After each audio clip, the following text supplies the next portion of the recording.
This is E.T. trying to determine who ranks as the strongest man. Well, it's near impossible.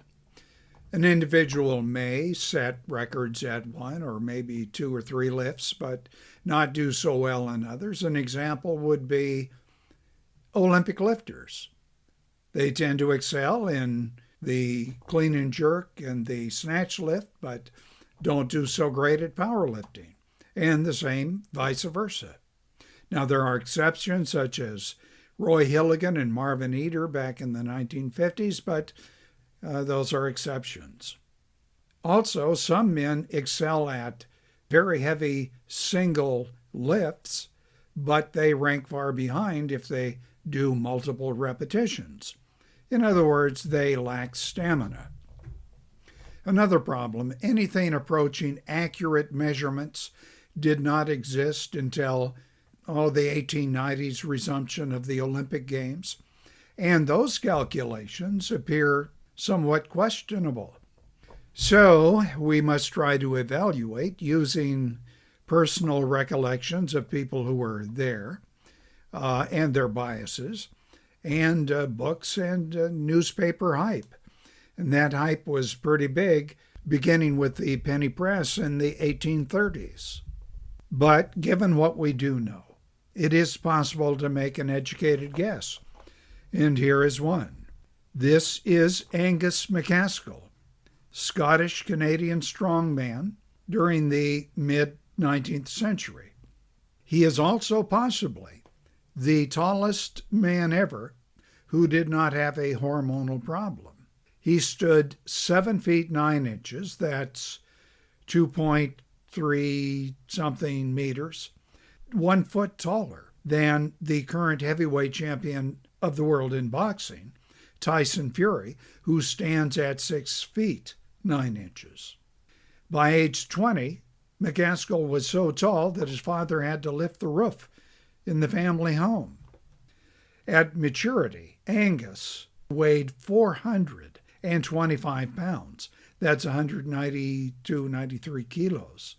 Now that is heavier than Paul Anderson. His shoulders measured 44 inches, about 110 centimeters wide. He was known in his hometown of St. Anne's as Guillemur, or Big Boy, or the Cape Breton Giant, or just Giant McCaskill. Now here are some of his purported strength feats. He was said to have lifted a ship's anchor weighing 2,800 pounds. That's over a ton. That would be about 1,300 kilos. He was able to lift it to chest height. He may have lifted another anchor that weighed a little less than that. And he may have done one in New York and another in New Orleans. Or maybe this is all fabrication. He was said to have carried barrels, each weighing 350 pounds, 160 kilograms, each under one arm. He reputedly was able to lift, I have real trouble with this one, 110 pounds, that's 50 kilos. Lift it with 2 fingers and then hold each 50 kilos at arm's length for 10 minutes. 10 minutes. Reportedly, he tipped a 1-ton boat on its beam ends to empty out the bilge water, and maybe set a 40-foot, that would be a 12-meter mast, into a schooner. We don't know the weight, but it would be a lot. He was said to have demonstrated his strength before Queen Victoria. It was said that she invited him to appear at Windsor Castle and proclaim him the, and I'm quoting the Queen, maybe, the tallest, stoutest, and strongest man to enter ever the palace. He was said to have carried a 60-foot, 18-meter beam on his shoulder. He was able to throw a 300-pound man, that's over 130 kilos, over a 10-foot wood pile. 10 foot, that's 3 meters.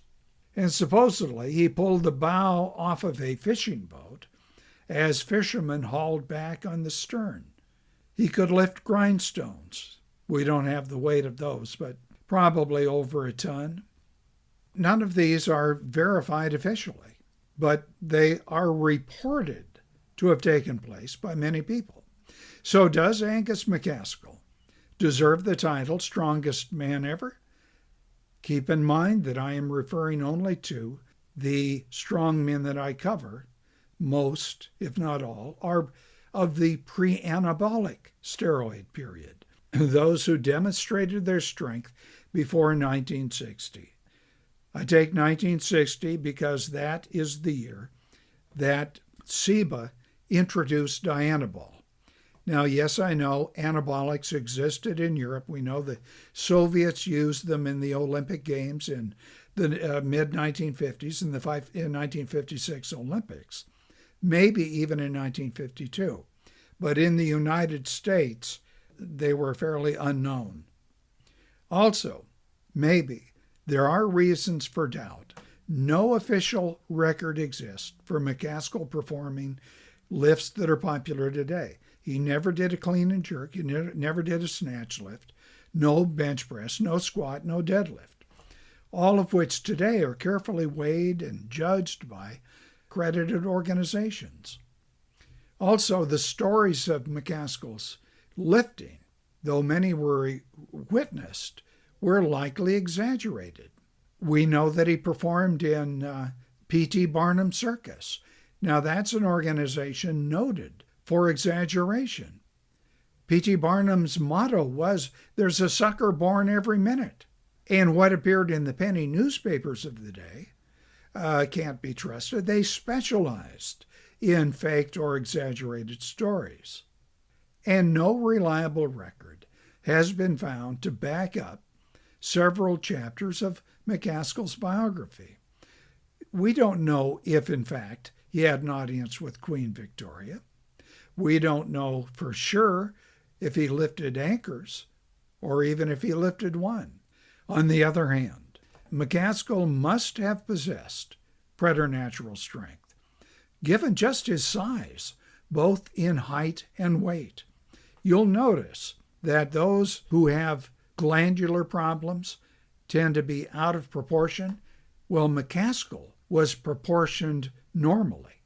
Another reason to believe: too many actual witnesses exist backing up McCaskill's strength feats. And also, he obviously hurt his shoulder, and it probably was from lifting an anchor. So, E.T. thinks that yes, Angus Macaskill may be among the strongest or the strongest man ever, as demonstrated in a variety of strength efforts. You want more info regarding Angus Macaskill? Look up the Giant McCaskill Museum. That's in Scotland. So what do you think? Type in your comments below. Do like this video. Subscribe to this channel if you have not done so. And you see that little bell icon? You tap that, you'll be notified of future videos. Thank you.